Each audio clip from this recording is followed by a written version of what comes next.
ورحمة الله وبركاته.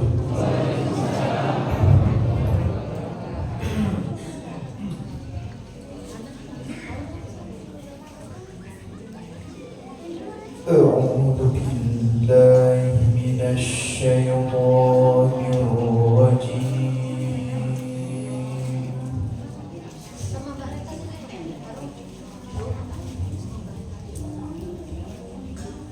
بسم الله الرحمن الرحيم.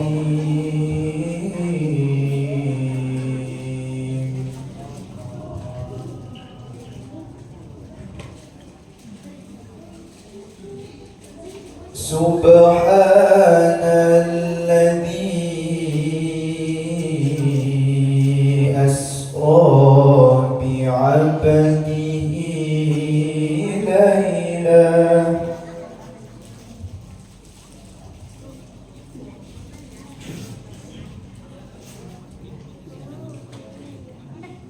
ليلا من المسجد الحرام إلى المسجد الأقصى الذي باركنا حوله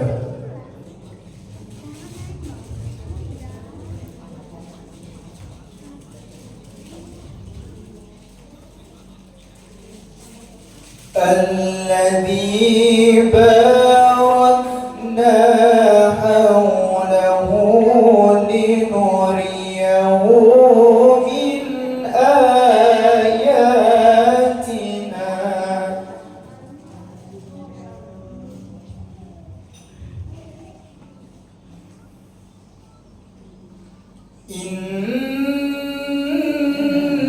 إنه هو السميع البصير.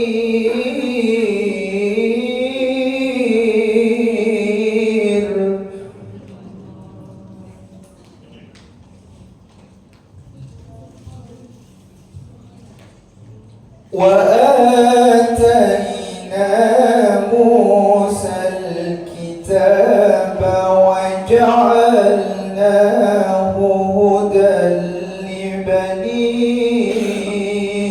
إسرائيل.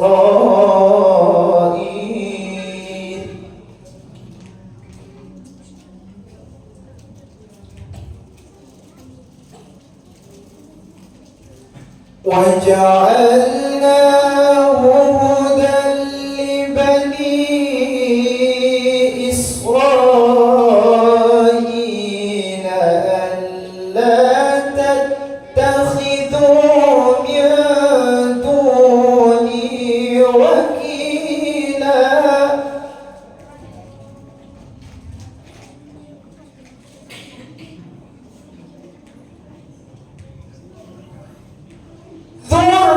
ذرية من حملنا مع نوح إنه كان عبدا شكورا.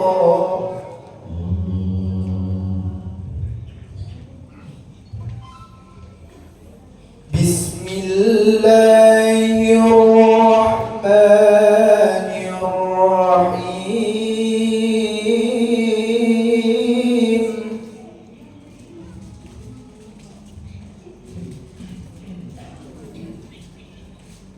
ولقد رآه نزلة أخرى عند سدرة المنتهى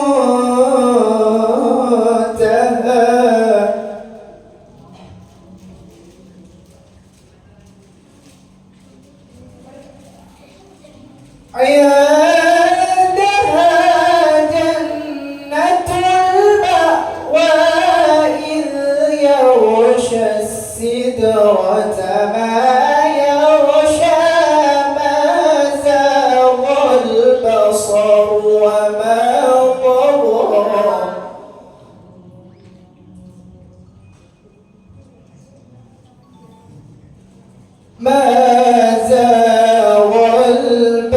وما طغى لقد رأى من آيات ربه الكبرى صدق الله العظيم. السلام عليكم ورحمة الله وبركاته.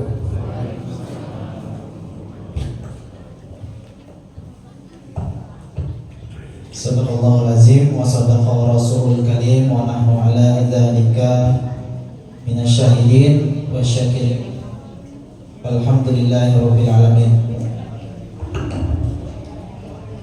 Alhamdulillah membaca ayat suci Al-Qur'an yang mudah-mudahan setiap ayat-ayat yang telah dibacakan oleh qori kita itu baik yang membaca maupun mendengarkan mendapatkan pahala di sisi Allah Subhanahu wa ta'ala. Amin ya rabbal alamin. Ustadznya datang ya. Masya Allah. Silakan tim. Silakan. Mika.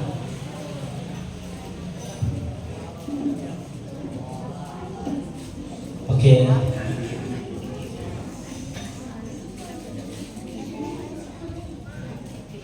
Ahlan wa sahlan bikum ya ustazuna asyrafana bi hudurikum insyaallah. Kita lanjutkan acara selanjutnya. Mahalul qiyam insyaallah akan disampaikan oleh tim Hadarah Al-Falah. Kepada tim dipersilakan.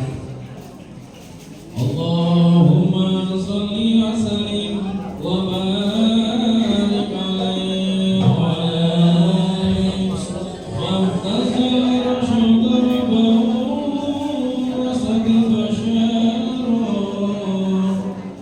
wa istakal kursiyu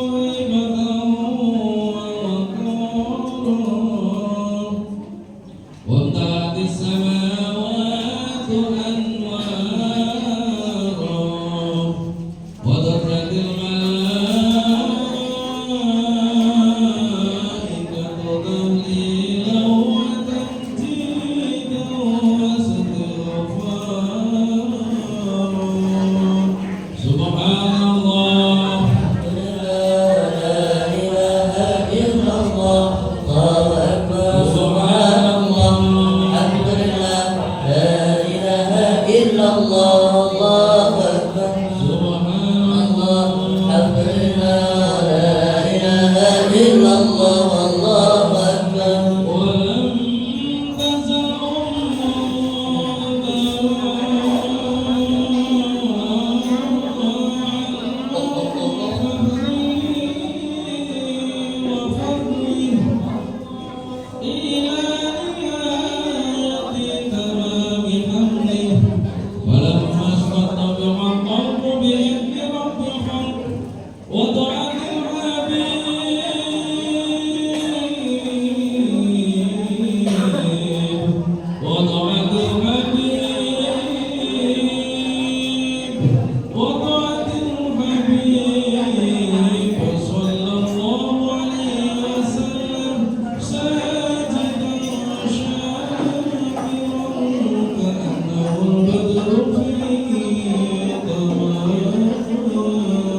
sallallahu alaihi wasallam. Amin ya rabbal alamin. Acara selanjutnya yaitu sambutan dari ketua masjid atau yang mewakili sekretaris jenderal kita, yakni Bapak Haji Dian Tamarsa STMM. Kepada Bapak Haji Dian, waktu kami persilakan.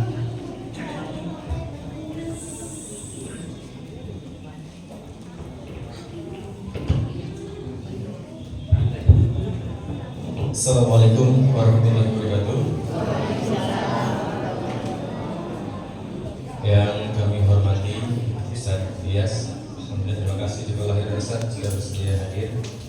Yang kami hormati Wali Kota Bandar Lampung yang hal ini diwakili oleh lurah kita yang baru. Terima kasih Pak Ansori yang sudah bisa hadir, Pak Babinsa, RT 16, Ketua Takmir, Bapak Ibu pengurus dan Bapak Ibu jamaah serta panitia yang saya banggakan. Semoga Allah senantiasa melimpahkan rahmatnya, kesehatan, rezeki yang berlimpah dan umur panjang sehingga kita bisa bertemu dengan Ramadan yang akan datang. Salawat dan salam senantiasa kita sanjung agungkan kepada manusia yang paling agung, manusia yang sangat kita nantikan perjumpaannya di akhirat nanti, manusia yang paling mencintai kita, dan manusia yang sudah pasti mampu untuk menolong kita nanti dari Allah Subhanahu wa taala. Beliau adalah baginda Nabi besar Nabi Muhammad sallallahu alaihi wasallam. Semoga Allah merahmati kita semua dan merahmati sahabat dari beliau. Yang pertama, kami ucapkan terima kasih kepada Ibu Wali Kota yang sudah memberikan kesempatan dan memberikan dukungan bagi kita sehingga acara ini bisa terlaksana dengan baik. Dan juga terima kasih kepada seluruh panitia yang sudah mempersiapkan acara ini dengan sangat baik. Dan juga terima kasih kepada bapak-bapak dan ibu-ibu yang sudah meringankan langkah kakinya bersedia hadir di Masjid Al-Barkah. Dan juga terima kasih kepada seluruh jamaah yang tidak bisa sebulan satu persatu. Dan kami dari Ketua Takmir Masjid Al-Barkah mengucapkan permohonan maaf jika dalam penyambutan tempat, makanan dan lain-lain kurang berkenan di hati bapak dan ibu-ibu. Kami mohon maaf yang sebesar-besarnya. Dan semoga acara ini nanti bisa sama-sama kita simak dengan baik sehingga kita bisa mendapatkan ibrahnya dan dengan harapan bisa meningkatkan ketakwaan kita pada Allah Subhanahu wa taala. Demikian yang dapat saya sampaikan, kurang lebihnya saya mohon maaf. Saya akhiri, wassalamualaikum warahmatullahi wabarakatuh. Terima kasih kepada Bapak Dian, Bapak Haji dan Harsa yang telah menyampaikan sambutan. Selanjutnya sambutan dari Wali Kota kita atau yang mewakili Bapak Lurah, Bapak Haji Ansori SH. Kepada Bapak Haji Ansori SH kami persilakan.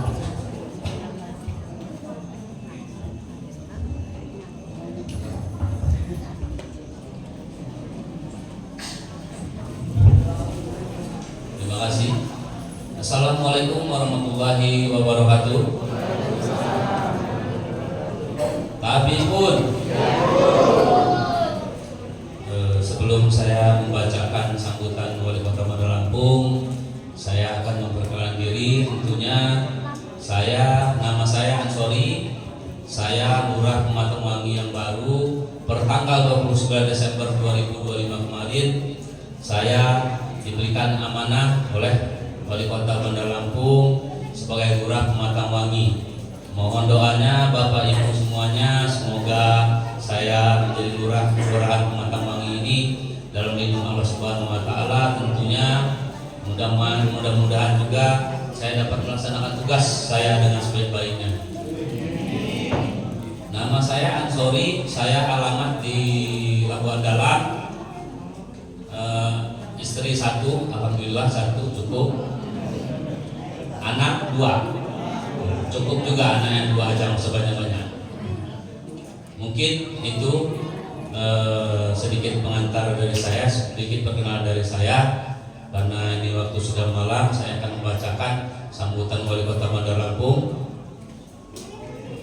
Assalamualaikum warahmatullahi wabarakatuh.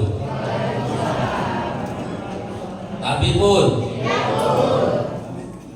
yang saya hormati para alim ulama, ustadz dan ustazah, pengurus Masjid Al-Barkah, para pemuka masyarakat, tokoh agama, tokoh pemuda, bapak penceramah Dias El Fadani, hadirin undangan yang berbahagia. Puji dan syukur kehadirat Allah Subhanahu wa taala atas limpahan nikmat, rahmat serta izinnya kita masih diberikan kesehatan dan kesempatan untuk melaksanakan ibadah dengan sebaik-baiknya. Salawat dan salam semoga tercurahkan selalu kepada junjungan kita Nabi besar Muhammad SAW. Bapak Ibu yang saya hormati, pada kesempatan hari ini kita kembali melaksanakan peringatan Isra Mi'raj Nabi Muhammad SAW, sebuah perjalanan dari Masjidil Haram ke Masjidil Aqsa dan dari Masjidil Aqsa ke Sidratul Muntaha. Perjalanan di dalam penuh kemuliaan. Sebagaimana disebut di dalam surat Isra ayat 1, artinya Maha suci Allah yang telah memperjalankan hambanya Muhammad pada malam hari dari Masjidil Haram ke Masjidil Aqsa, dan telah kami berkahi sekelilingnya acara kami perlihatkan kepadanya sebagai tanda-tanda kebesaran kami. Sesungguhnya Dia Maha mendengar dan Maha melihat. Dalam ayat tersebut secara jelas kita dapat menjelaskan bahwa Allah Subhanahu wa taala yang memperjalankan dan Nabi Muhammad SAW adalah yang diperjalankan sebuah peristiwa yang mungkin di luar nalar alam pikiran. Manusia ini menunjukkan betapa Allah Subhanahu wa taala Maha berkuasa atas segala sesuatu dalam peristiwa tersebut. Allah Subhanahu wa taala memberi perintah kepada Nabi Muhammad SAW untuk melaksanakan kewajiban sholat 5 waktu. Bapak Ibu yang saya hormati, sholat adalah salah satu cara kita berhubungan dengan Allah Subhanahu wa taala. Melalui sholat kita akan mendapatkan ketenangan, dan bila dikerjakan dengan baik dan benar akan melahirkan sikap yang dapat mencegah perbuatan keji dan munkar. Pemerintah Kota Bandar Lampung saat ini terus berupaya untuk meningkatkan dan menciptakan kehidupan beragama yang baik. Di Kota Bandar Lampung berbagai program telah dilaksanakan, di antaranya pemberian bantuan insentif guru ngaji dan markot, pelaksanaan program umroh, pemberian bantuan rehab masjid, musola, dan pemberian bantuan kepada 78 pondok pesantren di Kota Bandar Lampung, pemberian hari besar keagamaan yaitu Isra Mi'raj, Maulid Nabi Muhammad SAW, Nuzul Quran, dan Tahun Baru Islam, masing-masing 2 juta rupiah, hingga bantuan operasional bagi 862 masjid di Kota Bandar Lampung yang masing-masing mendapatkan bantuan 15 juta rupiah, dan program-program peningkatan keagamaan lainnya. Bapak Ibu yang saya hormati, pada kesempatan yang baik ini kami mengajak kepada Bapak Ibu dan warga masyarakat Kota Bandar Lampung untuk sama-sama berdoa kepada Allah Subhanahu wa taala. Semoga Kota Bandar Lampung yang kita cintai ini dijauhkan dari segala musibah, bencana, dan ujian yang melampaui batas kemampuan kita. Pendapatan hasil daerah PAD Kota Bandar Lampung dapat semakin meningkat dengan PAD yang kuat. Program-program pembangunan di segala sektor, baik infrastruktur, pendidikan, maupun kesehatan, yang saat ini sedang giat kita harapkan dapat berjalan dengan baik dan lancar demi kesejahteraan seluruh warga. Pemerintah Kota Bandar Lampung tidak bisa berjalan sendiri. Dukungan serta doa dari seluruh elemen masyarakat adalah energi utama. Mari kita jadikan nilai-nilai sholat yang turun dalam peristiwa Isra Mi'raj sebagai fondasi kedisiplinan dan kejujuran dalam pembangunan kota ini. Akhirnya demikian yang dapat saya sampaikan. Semoga Allah Subhanahu wa taala mengabulkan doa-doa kita dan memberikan setiap langkah pengabdian kita. Terima kasih. Wallahul muwaffiq ila aqwamit thoriq. Wassalamualaikum warahmatullahi wabarakatuh. Bandar Lampung 17 Januari 2026. Wali Kota Bandar Lampung Eva Duyana. Sedikit saya mau menambahkan program Wali Kota Bandar Lampung kita yang harus saya sampaikan. Ini salah satunya yaitu beasiswa untuk SMA, SMK, dan kuliah. Yang negeri ya Bu, Ibu, Bapak. Nah itu kalau memang ada anaknya yang SMA, yang SMK, negeri, dan kuliah, silakan ke kelurahan. Ke kelurahan nanti ditanya, ke kelurahan nanti akan kita berikan apa-apa aja syarat yang harus dipenuhi. Karena di tahun 2026 untuk SMA, SMK itu wali kota kita menyiapkan 10.000 yang akan diberikan bantuan beasiswa. Untuk yang kuliahnya itu 5.000. Nah jadi kuotanya itu luar biasa sangat banyak Ibu. Jadi Ibu Bapak semuanya yang ada anaknya SMA ataupun yang kuliah silakan ke kelurahan.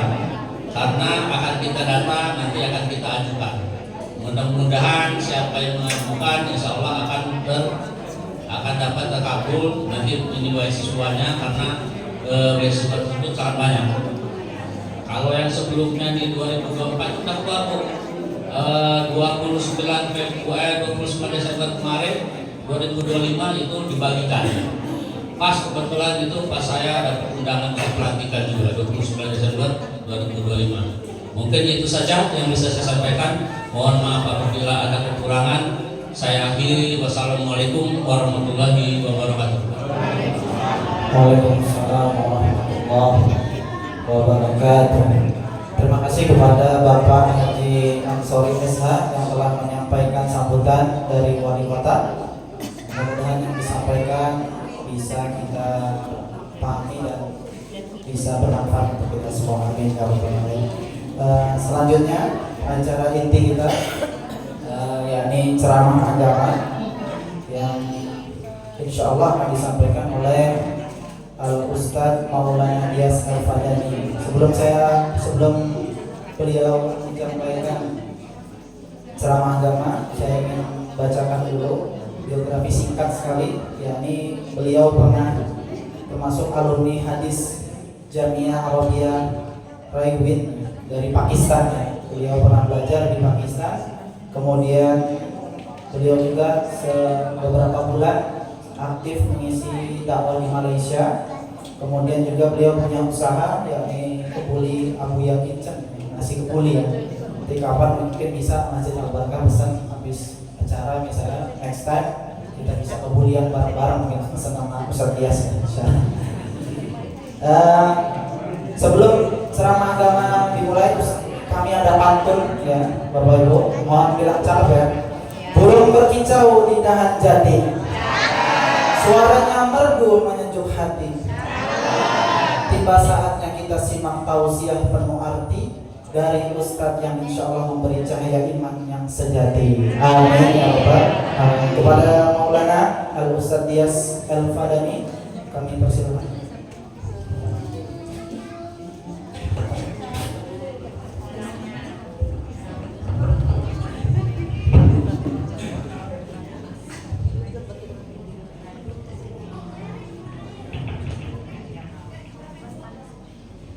Bismillahirrahmanirrahim. Ila hadratin Nabi Mustafa Rasulullah sallallahu alaihi wasallam wa ila alihi wa ashabihi wa dzurriyyatihi wa ahli baitihi al-kiram wa lil muslimin wal muslimat wal mu'minin wal mu'minat al ahya'i minhum wal amwat, khususan ila arwah kepada ahli keluarga kita, kakek nenek, emak bapak, kerabat saudara yang telah meninggal dunia. Mudah-mudahan Allah Ta'ala mengampunkan dosa-dosanya, ditinggikan derajatnya dan meringankan hisabnya. Apabila ada di antara jamaah kita yang sakit, semoga Allah sembuhkan sakitnya. Dan mudah-mudahan Allah Subhanahu Wa Ta'ala mengabulkan hajat keinginan kita, dimudahkan dalam segala urusan, diberikan keistiqomahan dalam kebaikan. Ala hadhihi niyat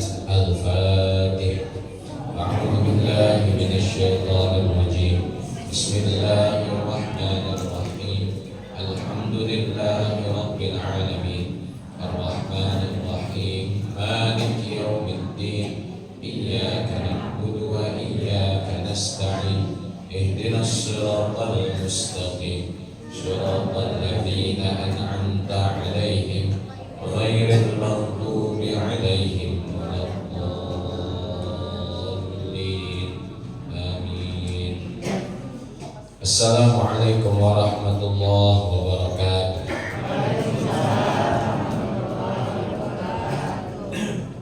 Nahmaduhu wa nusalli wa nusallim ala rasulihil karim wa ala alihi wa ashabihi ajma'in. Subhanaka la ilma lana illa ma 'allamtana innaka antal alimul hakim. Wala haula wala quwwata illa billahil aliyyil azim. Amma ba'du. Allahumma inna nas'aluka ilman nafi'an wa fahman jayyida wa rizqan halalan thayyiba wa amalan mutaqabbala. Allahumma faqihna fid din wa 'allimna ta'wil. Allahumma inna na'udzubika min ilmin la yanfa' wa min qalbin la yakhsha wa min nafsin la tashba' wa min 'amalin la yurfa' wa min du'ain la yustajabu laha. Allahumma anfa'na bima 'allamtana wa 'allimna ma yanfa'una wa zidna 'ilma bi rahmatika ya arhamar rahimin walhamdulillahi rabbil alamin. Bapak Ibu para jamaah kaum muslimin rahimakumullah, khususnya yang sama-sama kita hormati dan kita muliakan Ketua Masjid Al-Barakah beserta jajarannya. Mudah-mudahan amanah memakmurkan masjid ini bisa dijalankan dengan sebaik-baiknya, dimudahkan Allah Subhanahu wa taala untuk mencapai target dan tujuan-tujuannya serta dikukuhkan langkah-langkahnya dalam memakmurkan masjid. Para alim ulama, para asatidz dan asatidzah, para jamaah sekalian, alhamdulillah sama-sama kita berkumpul di malam hari yang penuh dengan keberkahan ini untuk mendengarkan firman Allah Subhanahu wa taala dan sabda Nabi sallallahu alaihi wasallam tentang pentingnya sholat.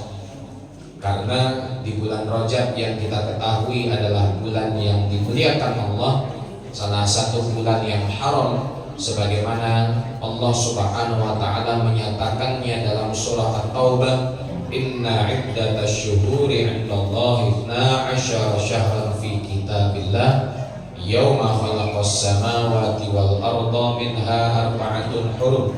Sesungguhnya jumlah bilangan bulan di sisi Allah ada 12 ketika Allah menciptakan langit dan bumi. Di antaranya ada 4 bulan haram. 4 bulan haram itu maksudnya bulan yang dimuliakan. Dijelaskan di dalam hadis yang diriwayatkan oleh Imam Bukhari bahwa 4 bulan itu salasatun mutawaliyah, 3 darinya datang berurutan dan kita sudah melewati ketiganya, mulai dari Zulqa'dah, Zulhijjah, Muharram. Dan sekarang kita berada di bulan Rajab setelah bulan Jamadah, sebelum Sya'ban nanti. Ini disebut dengan bulan Rajab. Maka Rajab diambil dari kata tarjib, sebagaimana Al-Imam Abu Bakar Asy-Syattab menjelaskan dalam I'anatul Talibin yang artinya curahan, bahwa di bulan Rajab ini banyak sekali curahan rahmat Allah Ta'ala, kebaikan dan serta pahala yang tidak biasa. Maka setiap amal soleh, ibadah, sholat, zakat, puasa, baca Quran, zikir, hatta hadir ke majelis ilmu seperti ini akan diberikan ganjaran pahala yang lebih besar di bulan Rajab dibandingkan di bulan-bulan lainnya. Bahkan sahabat Nabi yang bernama Aisyah radhiyallahu anha yang sekaligus istrinya dan Umar ibn al-Khattab radhiyallahu taala anhu melaksanakan umroh di bulan Rajab karena terdapat keutamaan yang besar. Bapak Ibu para jamaah kaum muslimin sekalian, banyak peristiwa-peristiwa dan kejadian-kejadian yang berlaku di bulan Rajab ini. Di antaranya adalah peristiwa Isra dan Mi'raj.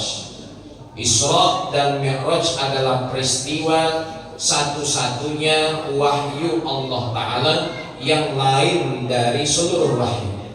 Kenapa dikatakan Isra dan Mi'raj ini wahyu yang lain dari seluruh wahyu? Karena setiap Allah Subhanahu wa Ta'ala menyampaikan wahyu kepada Nabi Muhammad SAW, maka Allah selalu mengutus malaikat Jibril untuk menyampaikannya.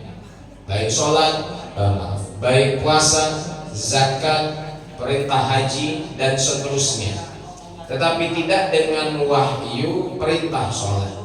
Allah langsung mengundang nabinya dalam perjalanan yang tidak singkat tetapi tidak lama, perjalanan yang tidak bisa masuk ke dalam logika akal manusia. Bagaimana seorang manusia menembus langit hingga ke satu tempat yang tidak ada satu manusia pun pernah singgah di sana, yang disebut Sidratul Muntaha. Tetapi tidak ada yang mustahil bagi Allah Subhanahu wa Ta'ala untuk menunjukkan kebesarannya kepada kita semua. Oleh karenanya pada ayat yang dibacakan tadi tentang Isra dan Mi'raj dalam surah Al-Isra, maka Allah Subhanahu wa Ta'ala membuka ayat tersebut dengan mengagungkan dirinya. Allah mengatakan subhanalladzi asra bi'abdihi lailan minal masjidil haram ilal masjidil aqsa alladzi barakna haulahu linuriyahu min ayatina innahu huwas samiul basir. Allah memulai dengan kata subhan yang artinya mensucikan zatnya. Subhan artinya adalah suci, menunjukkan tanzihun min kulli naqs. Allah itu suci dari seluruh aib dan kekurangan. Jadi ada orang yang mengatakan bahwa Allah itu ada kekurangan, maka dibantah dengan ayat ini. Dan kalimat subhan itu juga menunjukkan bahwa Allah itu bebas dari seluruh noda dan kesalahan. Allah itu tidak memiliki aib dan kecacatan. Sehingga perlu kita ketahui dalam peristiwa Isra dan Mi'raj ini adalah satu kebesaran Allah Subhanahu wa Ta'ala. Kebesaran Allah yang tidak terbatas.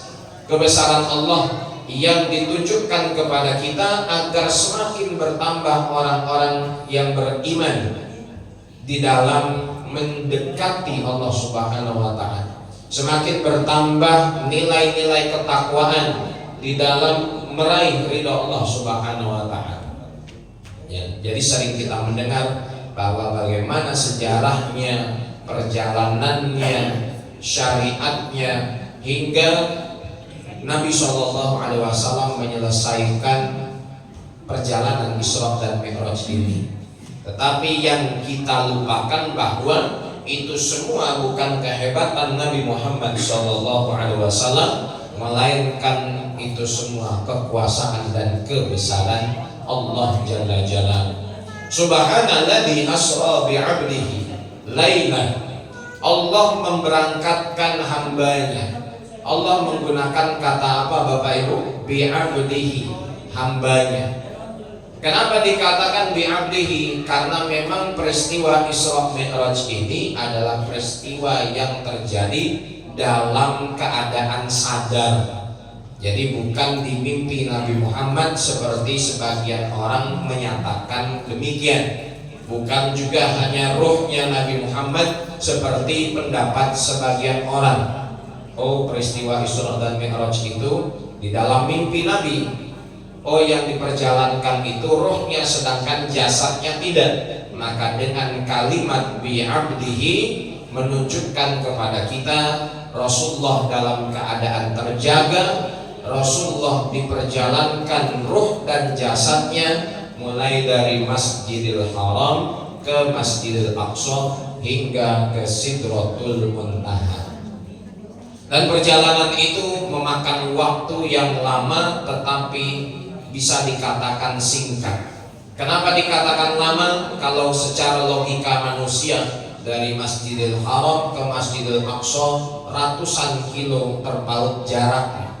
Belum lagi ketika kita mengukur menggunakan ilmu fisika atau ilmu matematika, berapa tingginya langit yang pertama, bahkan langit yang kedua, hingga langit yang ketujuh, yang tidak ada seorang pun mampu menghitungnya. Dan Nabi SAW naik sampai ke satu tempat yang malaikat Jibril pun tidak bisa memasuki tempat itu, Sidratul Muntaha. Para jemaah Bapak Ibu kaum muslimin yang dimuliakan Allah Subhanahu wa taala, dan perjalanan Isra dan Mi'raj ini terjadi lailan, pada sebagian malam, sehingga Nabi SAW beberapa kali naik dan turun bernegosiasi dengan Allah Subhanahu wa taala atas kewajiban sholat yang pertama diberikan 50 waktu, sehingga menjadi berapa waktu Bapak Ibu? 5 waktu.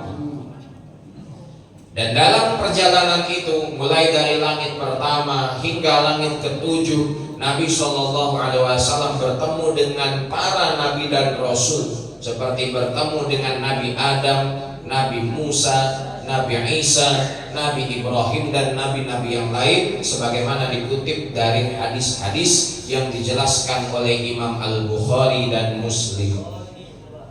Maka poin yang pertama ini perlu kita melihat dalam kisah Isra dan Mi'raj ini ada kekuasaan Allah, kebesaran Allah Subhanahu wa taala. Karena apa? Karena sebagian manusia ini merasa kuasa. Sebagian manusia ini merasa hebat. Sebagian manusia ketika diberikan amanah ataupun harta ataupun titel yang panjang, ilmu yang tinggi, merasa kuasa dan hebat. Padahal kita di mata Allah Subhanahu wa taala adalah seorang abdun, hanya hamba.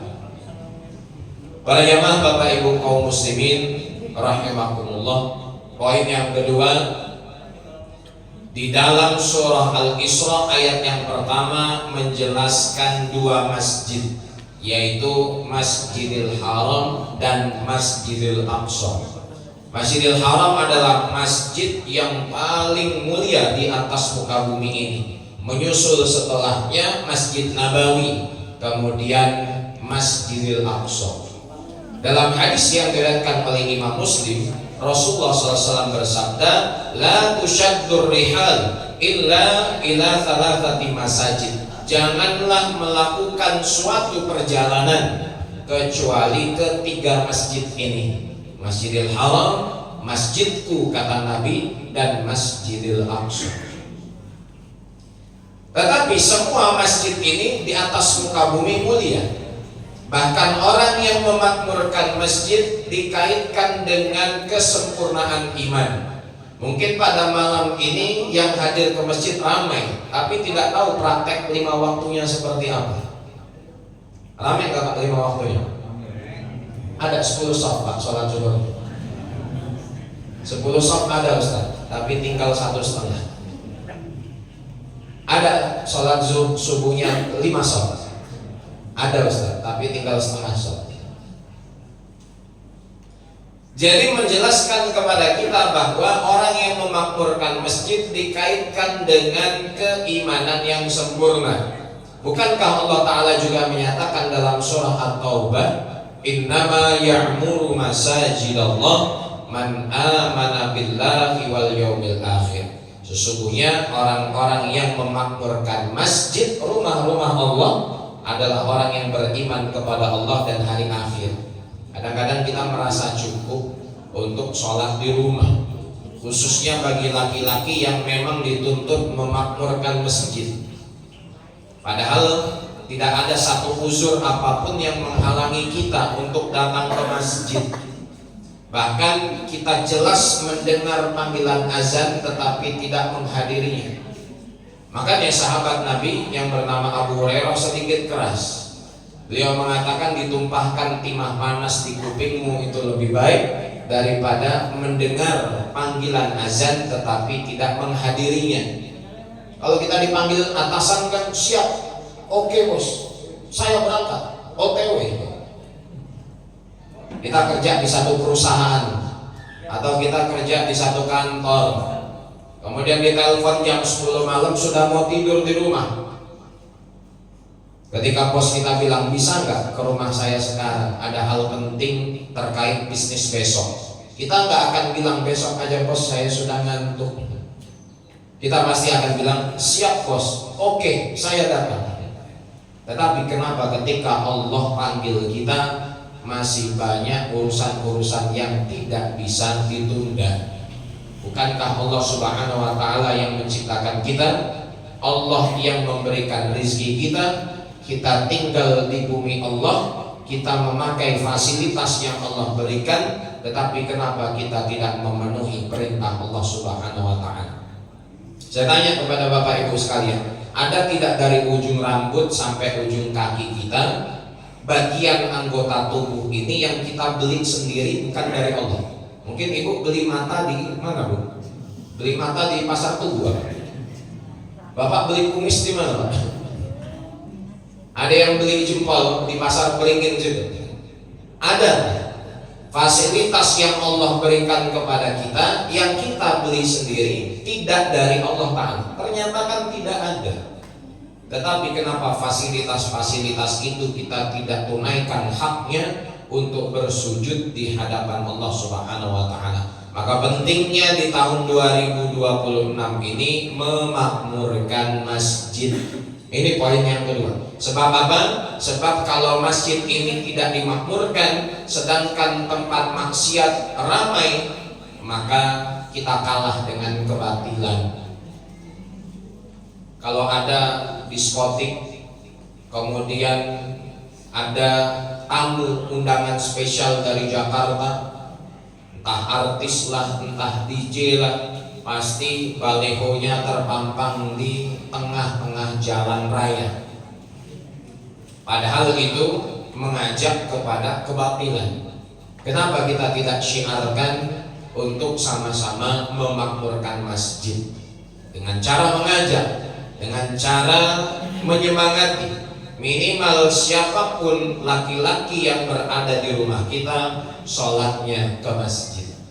Jadi bukan hanya ayahnya, bukan hanya anaknya, tetapi setiap laki-laki yang berada di rumah itu sholatnya kemana, Bu? Ke masjid. Masyaallah muslimin, para jamaah sekalian, contoh misalnya jamaah masjid kita ini Al Barokah yang 5 waktu yang memakmurkan masjid secara konsisten 10 orang. Berapa orang, Bu? 10. Dari 10 orang ini kan nggak abadi. Kenapa? Karena setiap manusia ada ajal batas usia. 10 orang konsisten memakmurkan masjid Al Barokah, 3 orang meninggal dunia, sisa berapa? 7. Dari 7 orang yang memakmurkan masjid, 2 orang kena stroke, Pak. Sisa berapa? 5. Dari 5 orang yang memakmurkan masjid, 2 ikut anaknya tinggal di luar kota. Ada tinggal di Tangerang, ada yang tinggal di Kalimantan. Sisa berapa? Sisa imam, muazzin, makmum. Kadang imam pulang lembur, kadang makmum telat, kadang muazzin sakit, yang datang 1, 2, 1, 2. Udah kayak Wiro Sableng, 2, 1, 2. Sehingga perlu kita regenerasi agar masjid ini hidup dengan apa? Menghadirkan para pemuda. Jadi kadang-kadang mindsetnya orang ke masjid itu yang sudah mau kembali ke rahmatullah, udah mulai pensiun, di rumah nggak ada kerjaan, rambut mulai memutih, ya udahlah ke masjid. Tapi ketika sibuk, bisnis meningkat, dagang luar biasa sukses, jauh dari masjid. Apalagi kalau di masjid-masjid kampung itu kita kasihan. Kenapa? Karena yang mengumandangkan azan itu para veteran. Di pertengahan azan itu suaranya nggak sampai. Hayya 'alas shalah. Tapi yang nggak ada regenerasi. Kenapa? Anak-anak mudanya sudah tidak terlibat dalam keagamaan, tidak lagi dimasukkan ke dalam aktivitas masjid. Bahkan yang tua pun menjadi juara bertahan, nggak mau gantian. Nah, ini adalah satu hal yang akan menghilangkan kemakmuran masjid.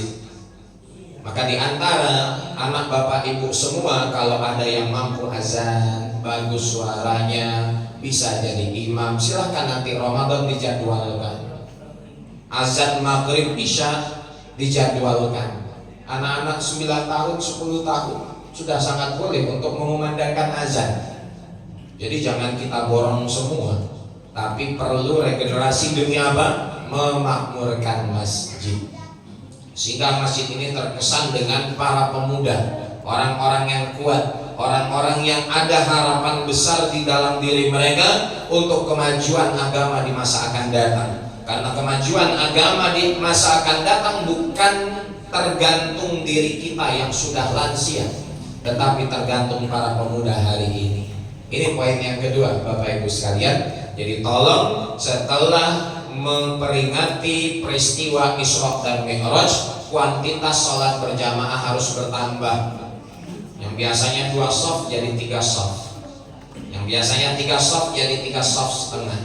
Kalau perlu pergi ke Antasari, setelah pom bensin belok kiri masuk sedikit ke dalam, ada Masjid Darul Muslimin. Itu sholat subuhnya 8 shaf, 9 shaf. Dan 1 shaf itu terdiri dari 70 orang isinya. Tinggal dikalikan saja. Sholat maghribnya 12 shaf, 13 shaf. Sholat Jumatnya kurang lebih tidak banyak perbedaan antara sholat 5 waktu. Padahal di sekitarnya bukan para ulama ataupun santri pondok pesantren, hanya orang-orang kampung yang semangat termotivasi untuk memakmurkan masjid.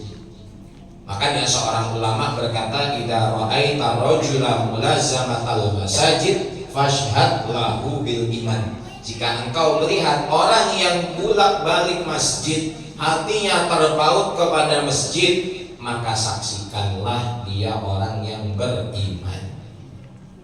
Dan dalam hadis yang diriwayatkan oleh Imam Bukhari juga dijelaskan, sab'atun yuzilluhumullah fi zillih yauma la zillah illa zilluh. Nanti pada hari kiamat Bapak Ibu ada 7 golongan. Ada 7 golongan yang akan mendapat naungan Allah ketika tidak ada naungan selain naungan Allah Jalla Jalla. 7 golongan tersebut diantaranya adalah orang yang senantiasa hatinya terikat kepada masjid. Mungkin suami kita, mungkin anak kita, mungkin bapak-bapak sendiri yang termasuk 7 golongan itu yang terikat dengan masjid. Maka mulai dari sekarang bisa kita lihat siapa-siapa orang yang memakmurkan masjid, insya Allah dia adalah orang-orang yang beriman dan akan mendapatkan syafaat Nabi Muhammad SAW. Amin, Allahumma amin. Poin yang ketiga, Masyaallah muslimin Bapak Ibu sekalian, pentingnya kita menjaga sholat sebagai benteng keimanan. Karena sholat ini benteng terakhir dari keimanan kita.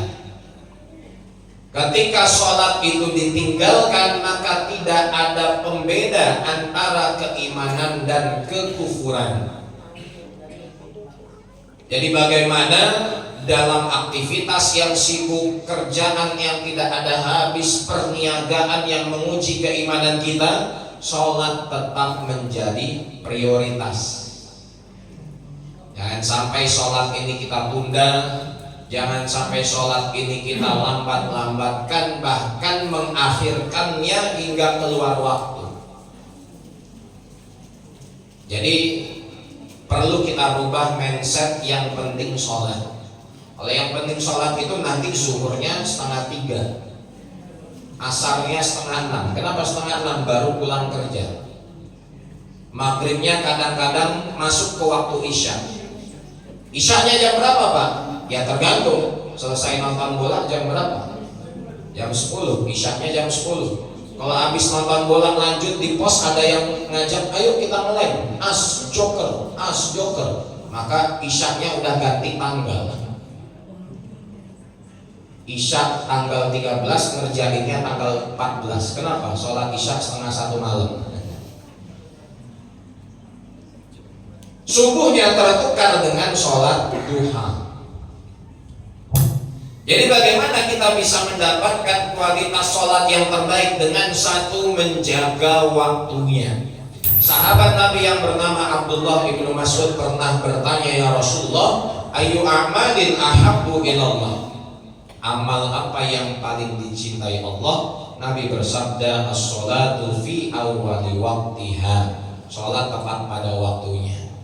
Coba saya tanya kepada bapak atau ibu yang PNS, pegawai, kerja kantoran, kalau karyawan teladan itu dapat bonus nggak?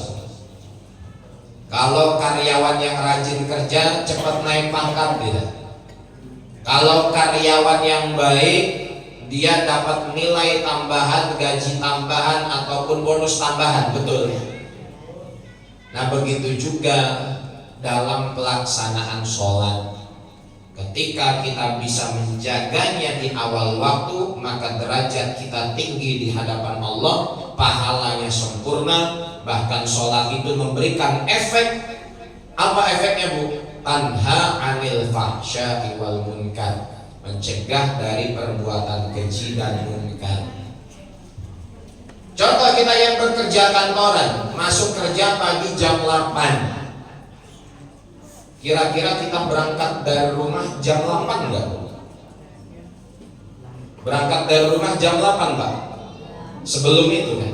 Kenapa? Karena masuknya jam 8 berarti sebelum jam 8 kita sudah sampai kantor. Supaya apa? Tidak telat, tidak kena SP, tidak ada teguran dan lain sebagainya. Ini zuhur jam 12:10, kok datang jam 3? Asar jam 3:30, kok kita datang 4:30? Subuh 5:30, kok kita bangun 6:30? Terus dia bilang I am morning person. Morning apa? Kesiangan gitu. Morning person itu yang bangun sholat subuh, Pak. Kalau morning person bangun 6:30, itu Batman salah pakai kolor. Para jamaah masyaallah muslimin yang dimuliakan Allah Subhanahu wa taala. Sehingga penting kita menjaga sholat pada poin yang awal adalah tepat waktu. Yang kedua, menjaga sholat secara berjamaah. Kan kita sering mendengar sholat berjamaah itu pahalanya 27 derajat daripada sholat sendirian. Nah 27 derajat itu bisa didapat dengan berjamaah di masjid. Ini khususnya bagi laki-laki. Adapun bagi perempuan, silahkan boleh berjamaah di rumah, ataupun yang mau ke masjid tidak dilarang. Yang penting syarat ketentuannya terpenuhi. Kalaupun tidak bisa, sholat di rumah afdol lebih baik, tapi tetap tepat waktu. Jangan karena ngurus rumah, karena masak, karena anak, kita pun sampai melambat-lambatkan sholat hingga mepet ke waktunya habis. Bahkan suatu ketika ada seorang sahabat Nabi yang datang sedangkan sholat berjamaah sudah berakhir. Kemudian Rasulullah SAW melihat sahabat itu ingin sholat sendirian. Nabi menawarkan kepada yang lain, mayyatasaddaq bihadzal rajul, siapa yang mau bersedekah untuk laki-laki ini. Maksudnya menemani dia sholat berjamaah akan mendapat pahala sedekah. Maka sahabat Nabi yang sudah sholat mengacungkan tangan, saya yang menemaninya ya Rasulullah. Lantas dia menemani sahabat yang tadi akan sholat sendiri supaya bisa berjamaah. Jadi dari sini ulama menjelaskan hukum bahwa melaksanakan sholat wajib 2 kali itu boleh jika sholat wajib yang kedua terdapat keutamaan yang lebih besar. Misalnya Bapak pulang dari Jakarta, turun di Bakauheni, masuk waktu zuhur, kemudian jamak takdim di dekat Bakauheni, sampai ke Tanjung Seneng baru masuk waktu asar. Tadi jamak takdimnya sendirian, asarnya sendirian, sudah gugur kewajibannya, tapi kita mau mendapat keutamaan berjamaah, datang lagi ke masjid untuk sholat asar, maka mendapatkan pahala sunnah. Atau istrinya bilang, bang, kadang kapan-kapan temani saya di rumah untuk sholat berjamaah. Ya besok abang temenin habis isya. Setelah bapak sholat isya di masjid, pulang ke rumah mengimami isyanya istri, hukumnya boleh. Dan kewajiban yang pertama sudah gugur, yang kedua mendapat pahala sunnah. Dan begitu juga mungkin kita sedang di masjid, musola dekat pasar atau kantor tempat beraktivitas, ada teman kita yang sendirian sholat terlambat, maka temani agar dia mendapat pahala berjamaah. Tapi jangan jadi joki sholat. Temenin sholat 5.000, 2 sholat 7.500 diskon. Ini yang kedua. Jadi dijaga betul-betul sholat berjamaah. Ustaz, saya ini susah menjaga sholat berjamaah, subuh sering kesiangan. Kenapa? Apa sebabnya? Kata ulama, ma fatat ahadakum sholatul jama'ati illa bidan bin asobah. Tidaklah salah seorang dari kalian tertinggal sholat berjamaah kecuali dosa yang menimpa dirinya. Jadi kalau kita berat, susah, kesiangan terus, tapi untuk urusan dunia lancar, mudah, semangat, berarti ini ada dosa yang menghalangi kita dari kebaikan sholat. Maka cepat bertaubat kepada Allah Ta'ala. Apalagi ini bulan Rajab disebut dengan bulan penuh taubat, maka di bulan Rajab ini mulai kita menanam. Kata Imam Ibnu Rajab Al-Hambali, apa Bapak Ibu? Bulan Rajab bulannya menanam, Sya'ban bulan menyiram tanaman, Ramadan bulan panen. Jangan Ramadan nanti baru nanam, baru mulai mau sholat Ramadan, baru mau insaf Ramadan, baru mau baca Quran Ramadan. Salah. Ramadan itu bulan panen. 2 bulan sebelumnya kita sudah menanam dan menyiram maksimal. Kira-kira Rajab ini udah mau habis, apa yang sudah kita tanam Bapak Ibu? Kebiasaan sholat sunnahnya, kebiasaan puasa sunnahnya, kebiasaan tilawat Qur'annya, kebiasaan qiyamul lailnya. Nah itu perlu kita tanam dari sejak bulan Rajab ini. Nanti di Sya'ban kita tingkatkan, di Ramadan sudah terbiasa untuk memaksimalkan ibadah-ibadah tersebut. Kemudian yang ketiga, setelah sholat itu dikerjakan tepat waktu secara berjamaah, dan yang ketiga adalah di masjid bagi laki-laki. Para jamaah Bapak Ibu kaum muslimin sekalian, dan poin yang ketiga adalah bagaimana kita bisa melibatkan generasi muda untuk semangat berjamaah di masjid. Karena apa? Karena anak muda sekarang ini sudah kurang kelihatan di masjid. Kalau saya pengajian itu, audiensnya itu umuran bapak atau kakek saya. Yang seumuran saya jarang. Tapi kalau bapak ibu pergi ke depan MBK, ada kafe Kacanako, itu anak muda semua. Kalau pergi masuk ke MBK, ada Fore Coffee, itu anak muda semua. Kalau pergi ke Antasari, ada Tomorrow Coffee, pun penuh dengan anak muda. Yang sekarang lagi viral, Warkop Agam, makanan Aceh, semua isinya anak muda, bukan yang sudah keriput dan tua. Artinya apa? Anak-anak muda kita sekarang ini lebih banyak menghabiskan waktu di tempat-tempat santai. Padahal Imam Syafi'i mengatakan, wa man fatahu ta'limu waqta syababihi fakabbir alaihi arba'ah liwafatihi. Barang siapa yang masa mudanya tidak menuntut ilmu, habis waktunya tanpa ilmu agama, maka bertakbirlah 4 kali untuknya sebab kewafatannya. Jadi penting, kalau anak-anak itu semangat ke masjid, jangan dilarang. Mohon pengurus masjid untuk menertibkan tapi tidak melarang. Karena siapapun yang ke masjid melaksanakan sholat di shaf pertama, itu tidak ada pengkhususan sama sekali. Tapi ingat, anak-anak kecil ini perlu kita bimbing. Kadang-kadang maghrib isya di mana-mana kan anak-anak ke masjid ramai, betul tidak? Tapi yang ke masjid anaknya saja, bapaknya enggak. Ketika azan, anaknya bilang, ya ayo kita ke masjid. Kamu duluan ke masjid. Lah ayah kok nggak ke masjid? Apa jawab ayahnya? Kalau ayah ke masjid, imam ibumu di rumah siapa? Karena anak kecil itu polos, akhirnya dia ke masjid. Sampai di masjid, mindsetnya bertukar. Ke masjid bukan untuk sholat, tapi ke masjid untuk main-main. Akhirnya setiap hari main-main, mengganggu jamaah, hilang kekhusyuan, naik darah pengurus masjid. Keluar, jangan ada yang bercanda, pulang sana. Banyak masjid Bu yang masuk kasus kami itu antara warga dan takmir berantem. Kenapa? Takmir emosi kepada anaknya, warga tidak terima anak dimarahi. Makanya kalau anak ke masjid mohon ayahnya mendampingi.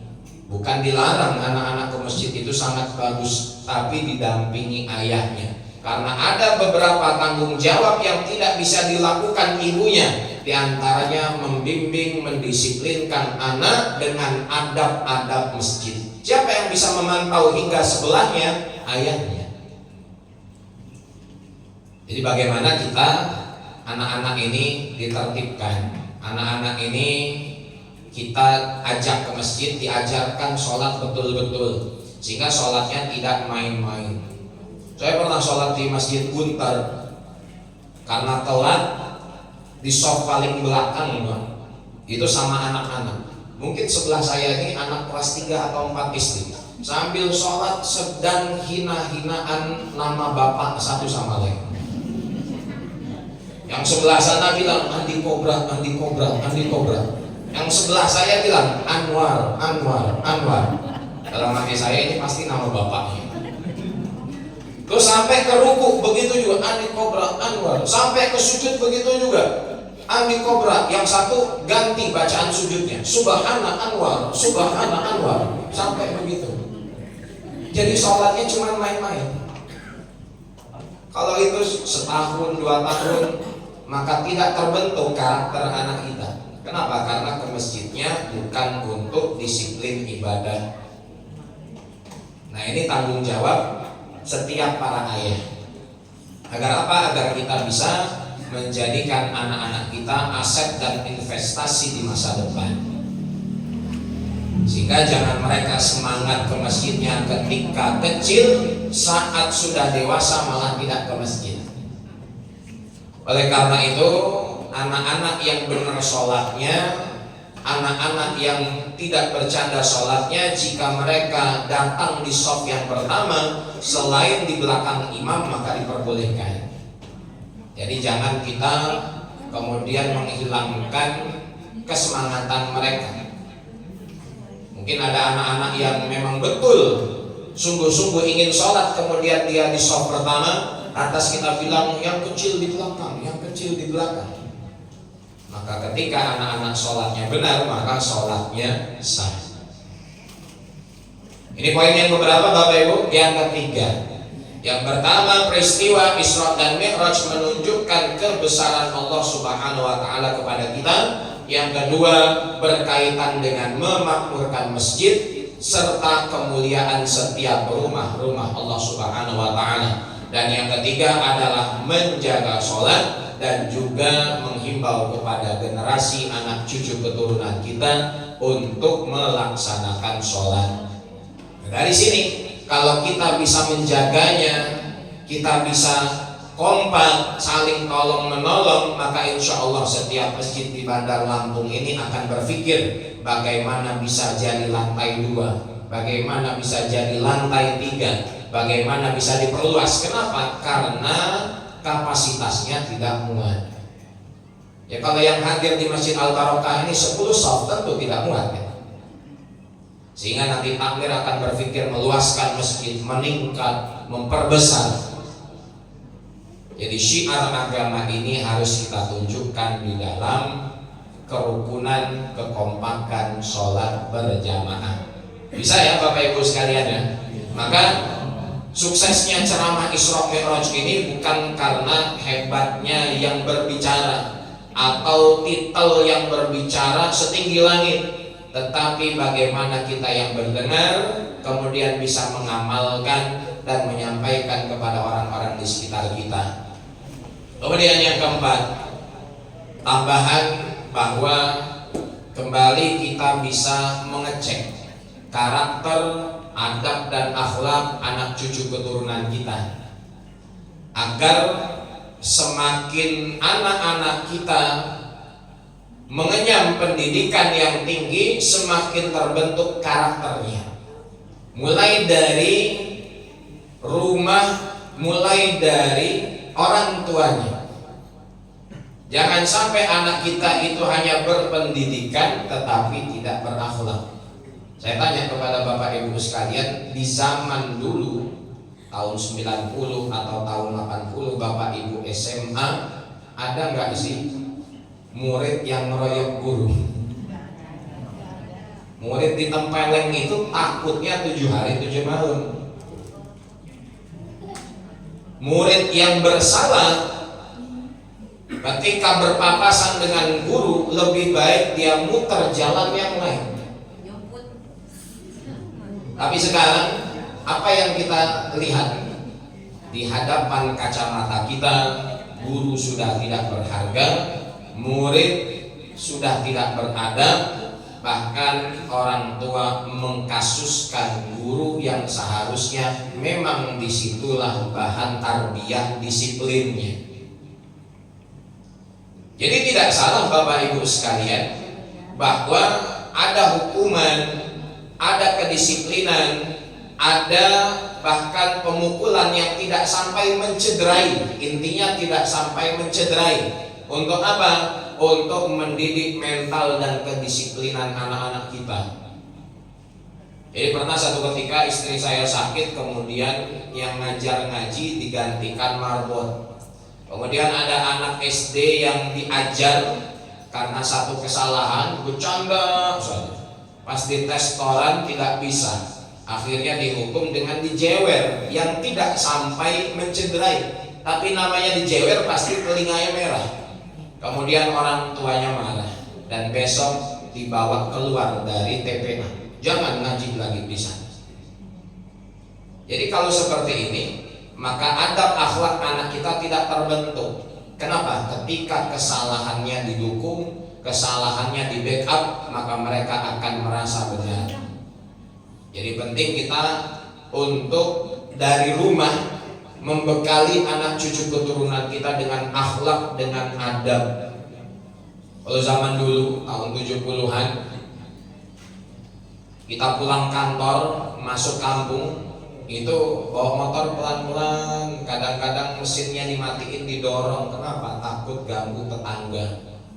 Sekarang bawa motor luar biasa. Saya kemarin malam Kamis pulang ngaji di rumah seorang ustadz.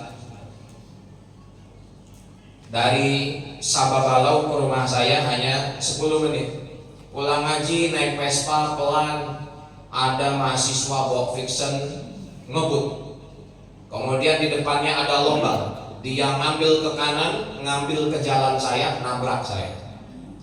Akhirnya saya ketimpa Vespa dan ketimpa Vixen, robek tangan sebelah kanan, jahit.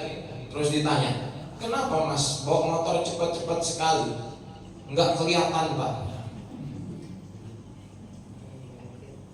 Sekarang anak-anak naik motor sudah tidak ada adab etika lagi, ngebut sana, ngebut sini. Apalagi dengan knalpot racingnya, tetangga jantungan, baik-baik menangis. Belum lagi cara berbicara. Bagaimana berbicara kepada yang lebih tua? Dulu kalau kita lewat yang lebih tua itu pasti nunduk, permisi. Sekarang nunduk juga, ngebalas instastory, Instagram. Jadi akhlak ini kian hari kian berkurang. Kadang-kadang apa yang diajarkan di sekolah itu baik, tetapi tidak sesuai dengan apa yang dipraktekkan dan dilihat di rumah.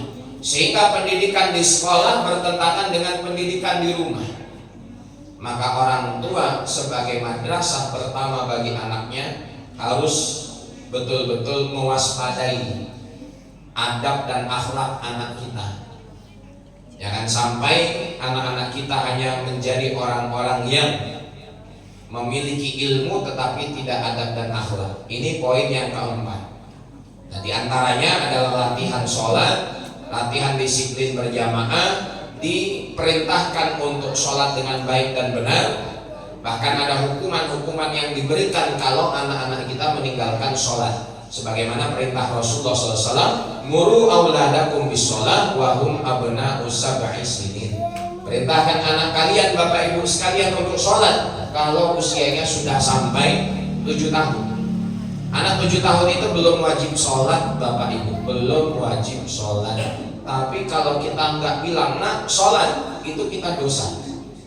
Kalau dia sudah sampai 7 tahun, waktu subuh kita nggak bangunin, nak bangun sholat, walaupun dia kadang bisa sholat, kadang tidak, kadang bangun, kadang tidak, memang belum wajib sholat. Tapi orang tua sudah wajib memulai memasukkan perintah-perintah sholat kepada anak dari sejak 7 tahun. Kadang-kadang bapaknya bangunin, ibunya bilang, mas jangan dibangunin, kemarin dia pulang les kan malam, kasihan, capek anak kita. Wadribuhum 'alaiha, dan pukullah anak kita, berikan hukuman yang tidak mencederai ketika dia meninggalkan sholat kalau sudah usia 10 tahun. Nah ini penting, sehingga adab dan akhlaknya terdidik dari sejak dini. Dan yang terakhir adalah karena sholat ini berkaitan dengan bacaan-bacaan. Jadi definisi sholat itu bapak ibu, aqwalun wa af'alun muftatahatun bitakbir wa muhtatamatun bitasbih. Ucapan-ucapan tertentu, gerakan-gerakan tertentu yang dimulai dengan takbir dan diakhiri dengan salam. Dan di dalam sholat yang kita baca adalah bagian dari Al-Quran, khususnya Ummul Kitab Al-Fatihah dan beberapa surat yang dikuasai.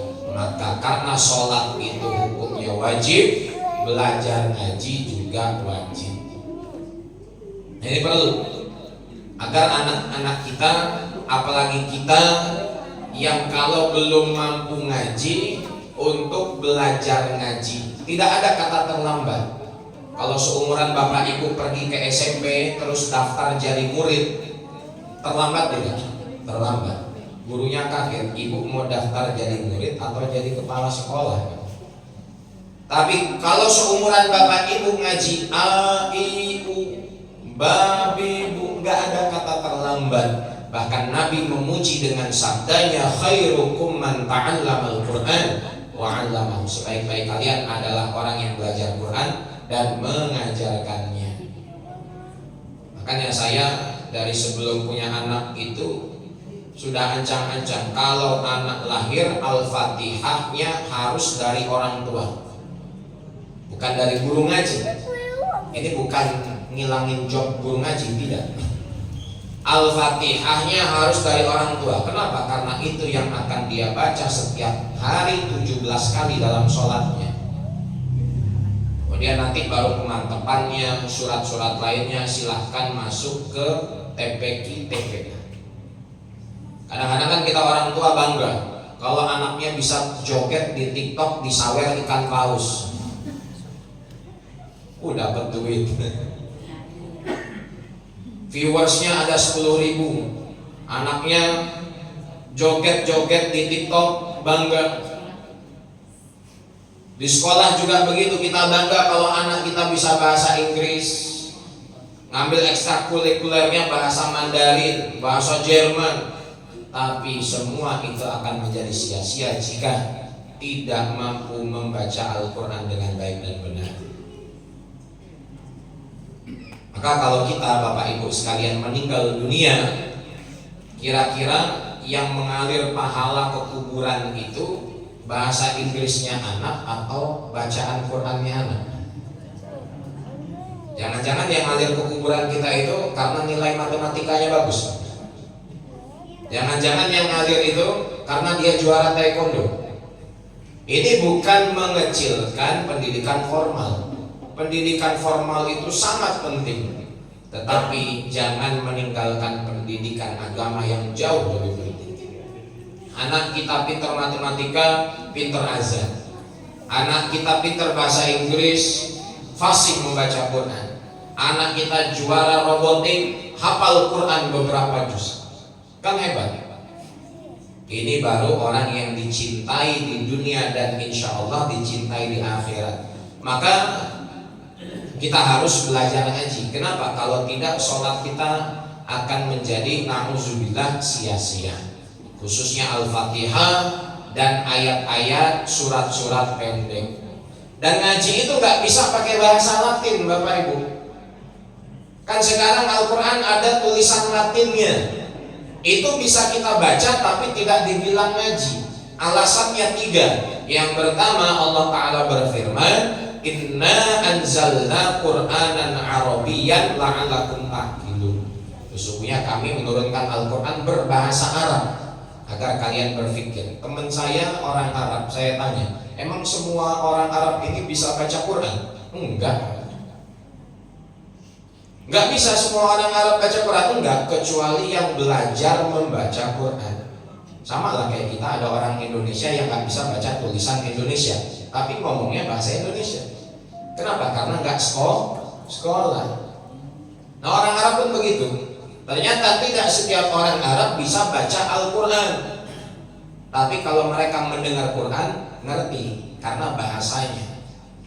Kita baca Al-Quran salah, nggak mau belajar, ngedengar nggak ngerti.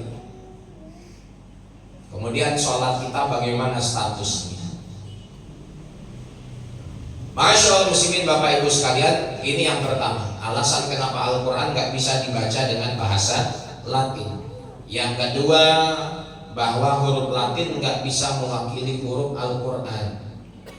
Di Al-Quran itu ada huruf A, ada huruf Kha, ada huruf H. Di bahasa Latin nggak bisa diwakilkan. Misalnya kita baca Al-Fatihah dari tulisan Latin, Alhamdulillahirabbil alamin. Ini sudah salah kotak. Karena Alhamdulillah yang seharusnya adalah segala puji untuk Allah. Tapi ketika ditukar Alhamdulillah menjadi Alhamdulillah, kan hak kecil, hak besar itu beda. Hak kecil dengan hak itu beda. Tapi dalam bahasa Latin semua sama, tulisannya ya hak. Alhamdulillah segala puji bagi Allah. Alhamdulillah segala kehancuran bagi Allah. Rabbil alamin, Tuhan semesta alam, tertukar jadi hamzah. Rabbil alamin, Tuhannya penyakit. Belum lagi ada yang baca khairil maghdubi, kok jadi kha. Maka penting bagaimana kita tentang Al-Quran ini betul-betul dipelajari dan pilih, korbankan, luangkan waktu dan harta kita untuk anak cucu keturunan kita bisa belajar ngaji. Kadang-kadang kita kan kalau untuk les, untuk sekolah, SPP biaya mahal, kita tahan untuk mencari uangnya banting tulang, tapi tidak untuk ngaji. Les bahasa Inggris itu kan ratusan ribu, jutaan. Ada di LIA, ada di IF, ada di Kumon yang agak ekonomis. Itu les mahal, tapi kita bisa dan siap mengeluarkan harta. Bahkan anak saya les berenang seminggu 2 kali, selain tiket masuk itu 500.000 per bulan. Tapi untuk ngaji TPQ berapa Ustadz bayarnya? 100.000 per bulan. Ah, itu mah komersil. TPQ kampung sebelah masih banyak yang ikhlas. Nah, ini repotnya kita. Jadi siap berkorban harta untuk dunia tapi tidak untuk akhirat. Padahal yang membawa kita di hadapan Allah Ta'ala adalah sholat kita itu yang pertama kali dipertanggungjawabkan. Dan di dalam sholat itu tentunya ada bacaan-bacaan. Jika sholatnya benar, maka amal ibadah lain akan dianggap benar. Dan jika sholatnya tidak benar, amal ibadah lain akan dianggap tidak benar. Oleh karenanya dari 5 poin ini, Bapak Ibu sekalian, singkat saja yang terakhir tentang Al-Quran, karena lebih detailnya ada di malam nuzul Quran. Maka kita bagaimana bisa menjadikan Isra Mi'raj ini motivasi. Saya harus lebih on time lagi sholatnya, saya harus tetap berjamaah dalam keadaan apapun sholatnya, saya harus pergi ke masjid walaupun dalam keadaan males ataupun musim hujan. Dan begitu juga menjaga anak cucu keturunan kita agar bisa mengamalkan syariat dan mengajarkan mereka adab dan akhlak, dan ramaikan masjid-masjid kita dengan halakoh-halakoh Quran. Kan di tempat kita ini ada guru ngaji, ada ustadznya, di tempat lain ada guru ngaji, ada ustadznya. Kenapa tidak kita manfaatkan dengan belajar ngaji? Karena belajar ngaji itu sampai kita meninggal dunia, belajar Al-Quran itu sampai tetesan darah terakhir selagi kita masih hidup. Maka tidak ada kata terlambat dan tidak ada malu untuk terus menuntut ilmu Al-Quran, belajar baca Al-Quran.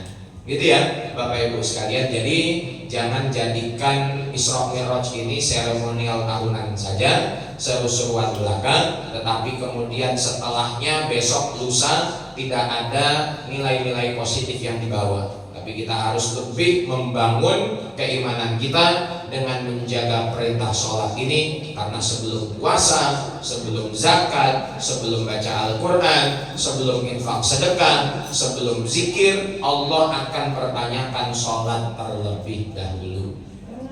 Bisa dipahami Bapak Ibu sekalian? Nah, mudah-mudahan kita sama-sama belajar malam hari ini membawa manfaat untuk diri kita dan untuk diri orang-orang di sekitar kita, dan semoga Allah Subhanahu wa taala memberikan kita taufik dan hidayah agar bisa mengamalkan ilmu ini dan menyampaikannya kepada orang lain. Semoga kita semua diwafatkan dalam keadaan husnul khatimah. Amin ya rabbal alamin. Mungkin itu yang bisa saya sampaikan, tidak lebih dari 1 jam. Yang benar hanya datang daripada Allah Ta'ala, kesalahannya dari saya mohon dimaafkan. Usikum wa nafsi bitaqwallah. Billahi taufiq wal hidayah. Assalamualaikum warahmatullahi wabarakatuh.